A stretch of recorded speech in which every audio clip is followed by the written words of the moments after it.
और रजत जी भी लगातार मेरे साथ है। रजत जी, आप अपनी बात भी पूरी करें।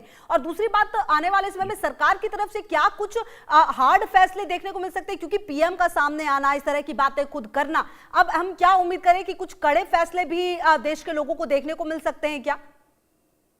खुशबू जी, मिल सकते हैं बिल्कुल, क्योंकि पहले भी संसद में कोविड जैसी समस्या आने की बात प्रधानमंत्री जी ने खुद कही है। जी। और अगर हम दिवाली का समय देखें, जो कि अभी कुछ महीने दूर है, लेकिन दिवाली के समय में स्पेशली धनतेरस के आसपास सोने की मांग वैसे भी बहुत ज्यादा हो जाती है। अगर अभी हम इस समय कंट्रोल करते हैं तो उस समय वाली जो मांग है उसको एटलीस्ट प्रॉपर सप्लाई करने में, जिससे बहुत ज्यादा एक साथ हमारे पर बर्डन ना आए, इसके लिए कुछ सहायता मिल सकती है।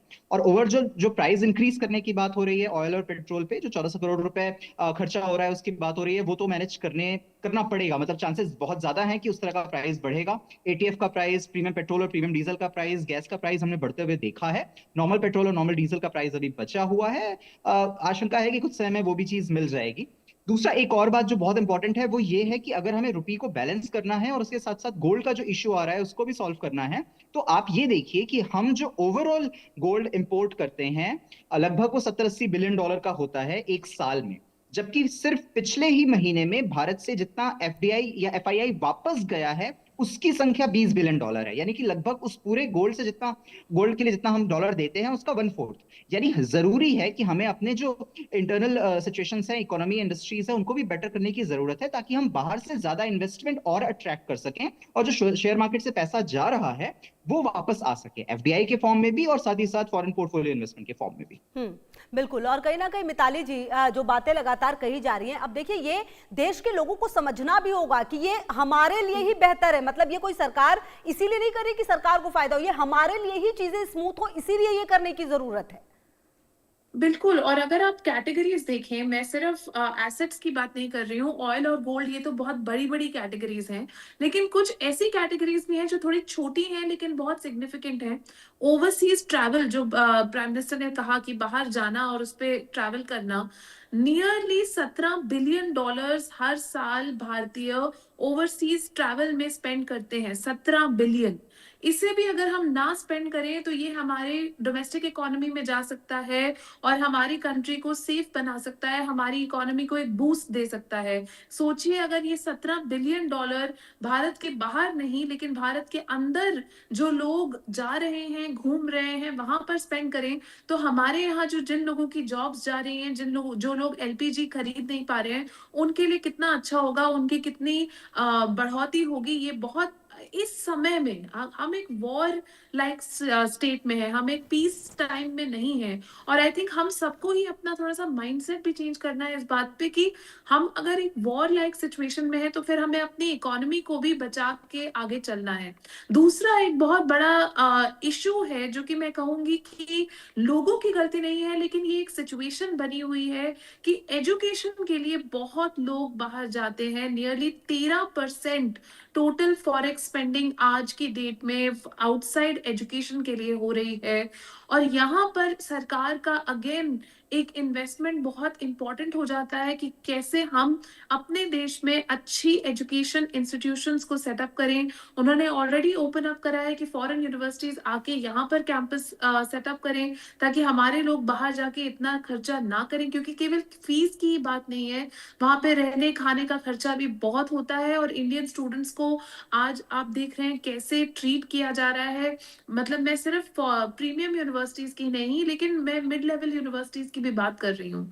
तो ये बहुत जी जरूरी है कि हम अपनी हायर एजुकेशन को भी स्ट्रेंथन करें, ताकि ये भी एक एरिया है जहां पर हम कंट्रोल कर सकते हैं। बिल्कुल। अच्छा रजत जी, कहीं ना कहीं ये जो सारी बातें पीएम ने कही हैं, जो बातें चल रही हैं, इसमें आपको क्या लगता है कि सबसे ज्यादा मुश्किल कहां पर आ सकती है? किस बात को लोगों को मानने में ऐतराज हो सकता है, और अगर वो नहीं की गई तो फिर उसका इफेक्ट किस तरीके से देखने को मिल सकता है?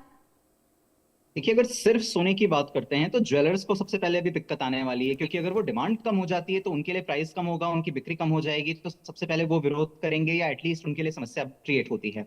इसके हाँ। अलावा जो बाकी छोटी छोटी इंडस्ट्रीज से जुड़ी हुई होती हैं या जो छोटे लेवल पर काम कर रही होती है, उनके लिए थोड़ी सी दिक्कत आ सकती है।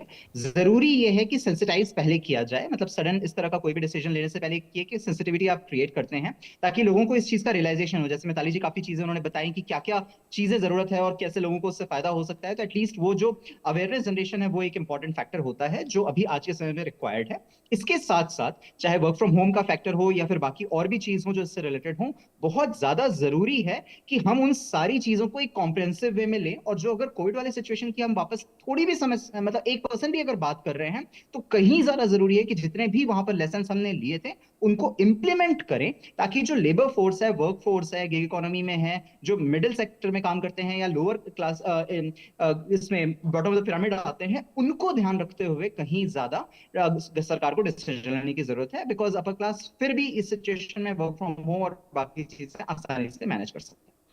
बिल्कुल। और कहीं ना कहीं मिताली जी जो बातें कही गई है वो इतना नेक्स्ट टू इम्पॉसिबल तो है नहीं। कुल मिलाकर अगर उसे किया जाएगा तो लाभ तो निश्चित तौर पर होगा। लेकिन जो अभी फिलहाल की सिचुएशन आपको लग रही है, ये जो पेट्रोल डीजल की बात भी लगातार कही जा रही है, अगर सब कुछ ऐसे स्मूथ रहा तो क्या ये माना जाए कि इनके दाम भी अभी बढ़ेंगे नहीं, ये ऐसे ही स्थिर रह सकते हैं?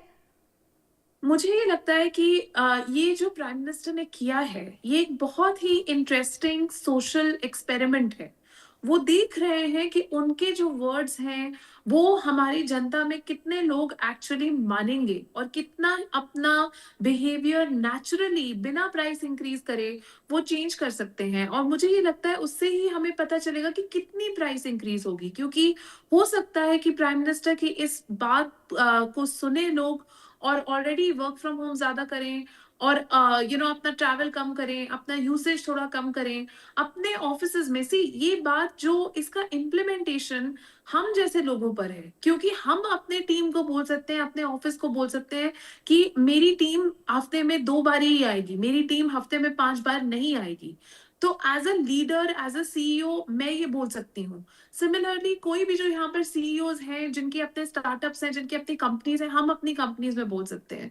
मेरे हिसाब से गवर्नमेंट को भी ये करना चाहिए। गवर्नमेंट ऑफिसेज में जाकर मीटिंग करना ये भी एक बहुत बड़ा रीजन होता है कि आप क्यों फिजिकली जा रहे हैं। वहां पर भी आप ऑनलाइन मीटिंग का कल्चर लेकर आए, वर्चुअल मीटिंग का कल्चर पूरे देश में लेके आए। लेकिन जो बिल्कुल दूसरी बात मैं कहना चाहती हूँ जी। जो बहुत सिग्निफिकेंट है, आपने गिग वर्कर्स की बात करी, इनफॉर्मल वर्कर्स की बात करी, उन्हें एक सपोर्ट की बहुत हाँ, ये बहुत आपने ही बेहद अर्जेंटली महत्वपूर्ण बात बातें कही हैं मिताली जी। समय इतनी की इजाजत दे रहा है। बहुत शुक्रिया मिताली जी आपका भी, रजत जी आपका भी, बातचीत करने के लिए और जुड़ने के लिए। बहरहाल पीएम ने कहा तो है, अब देखना ये है कि इसको कितना ज्यादा इंप्लीमेंट किया